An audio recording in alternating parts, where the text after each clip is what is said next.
Halo semua, selamat datang di channel R Plesiran Kandang. Bila kita membahas dunia peternakan, pasti masalah pakan hal yang paling menarik untuk kita bahas. Satu sisi, pakan merupakan hal yang sangat fundamental dalam menakar keberhasilan hasil ternak kita. Satu sisi, pakan juga hal yang memakan biaya paling besar dalam operasional kandang kita. Teman-teman, perlu pemikiran yang serius untuk mendapatkan pakan yang murah dan berkualitas. Melakukan terobosan dengan cara fermentasi mungkin bisa dikatakan menekan biaya pakan. Dengan mencari bahan-bahan yang mudah didapat dari alam misalnya, untuk diolah digunakan pakan sangat memungkinkan. Tetapi dengan pengolahan besar-besaran, bahan tersebut lambat laun pasti akan habis. Seperti di kandang saya ini. Saat ini getebok pisang di kebun sudah mulai habis teman-teman. Karena 1 minggu saya memerlukan minimal 4 pohon pisang untuk dijadikan pakan ternak enrok saya. Padahal perlu waktu 5 bulan untuk pohon pisang tumbuh agar bisa dijadikan bahan pakan alternatif untuk ternak enrok saya. Belum lagi ampas ketela yang sekarang harganya mulai naik terus teman-teman. Mulai dari Rp40.000 naik lagi menjadi Rp43.000 dan sekarang menjadi Rp45.000 per kilogram. Ini menjadikan problem bagi saya pribadi untuk memaksa saya mencari bahan pakan alternatif yang ketersediaannya tidak terbatas, pertumbuhannya cepat, dan bisa dipanen setiap hari. Pilihan saya ada pada Azolla. Tumbuhan paku air mampu tumbuh 30% per hari dari total jumlah awal tanam. Tapi saya tidak akan membahas Azolla teman-teman karena fix atau clear semua peternak sepakat bahwa Azolla merupakan pakan yang sangat bagus untuk ternak segala jenis unggas, baik ayam, enrok maupun bebek. Yang ingin saya bagikan ke teman-teman semua adalah ternyata ketika membudidayakan Azolla dengan diberikan pupuk bulu ayam. Saya ulangi, diberikan pupuk bulu ayam mampu menumbuhkan varian pakan baru yang kandungan proteinnya lebih tinggi daripada Azolla.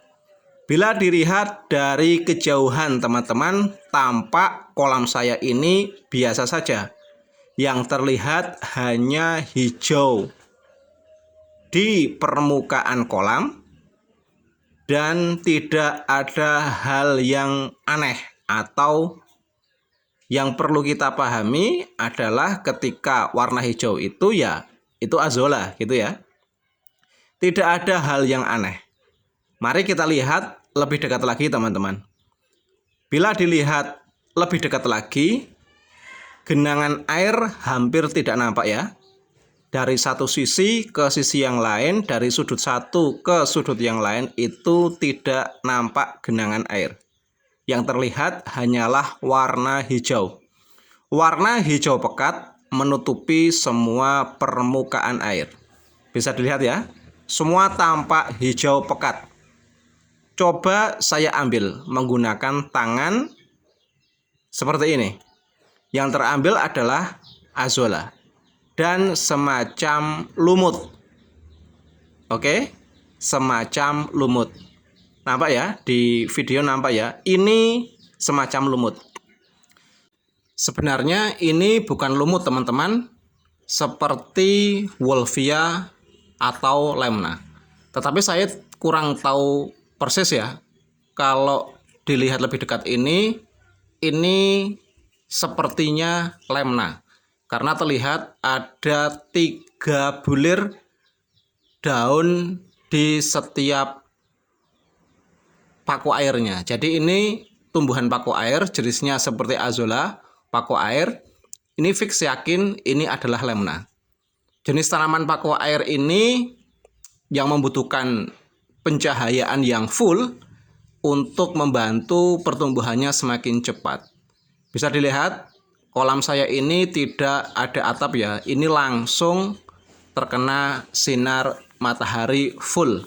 Jadi tidak ada atap dan ini langsung bisa terkena sinar matahari.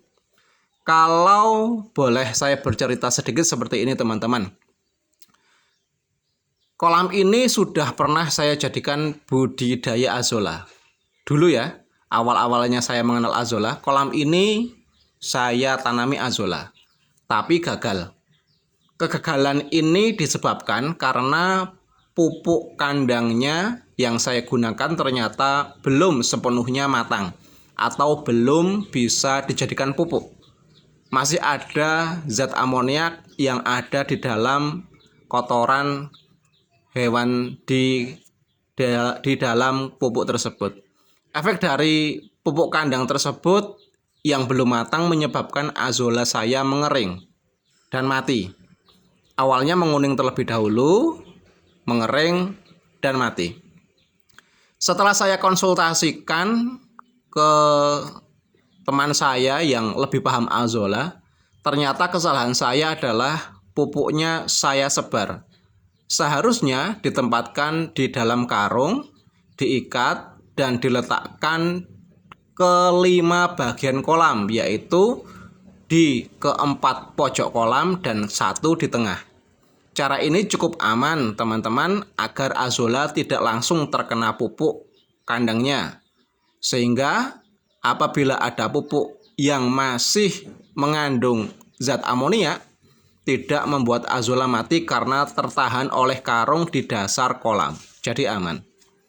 Teman saya setelah memberikan penjelasan tersebut mengarahkan supayanya saya itu tidak terlalu kerepotan ketika menyiapkan pupuk untuk tanaman azolla ini, karena kalau memakai pupuk kandang itu harus dilakukan fermentasi terlebih dahulu atau didiamkan minimal 3 minggu untuk menghilangkan amonia yang ada di dalam kotoran hewan yang ada di dalam pupuk kandang tersebut. Ketika itu teman saya mengarahkan, sudahlah nggak usah menggunakan pupuk kandang yang ribet karena ada proses fermentasi di situ dan terlalu lama prosesnya.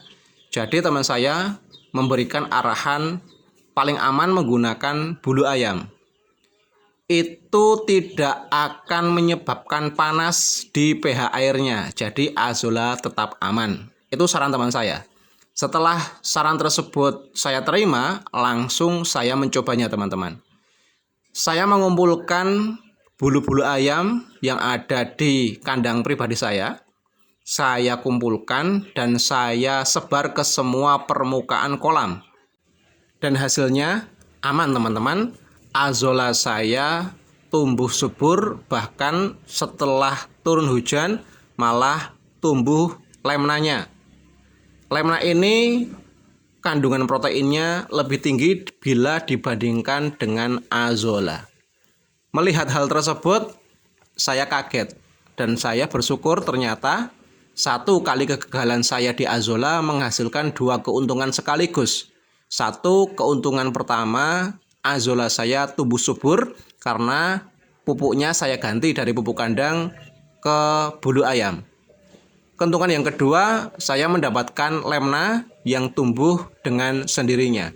Jadi ini merupakan anugerah dari Tuhan yang menjadikan varian pakan di 1 kolam saya ini bertambah variannya menjadi 2, yaitu ada azolla dan ada lemna.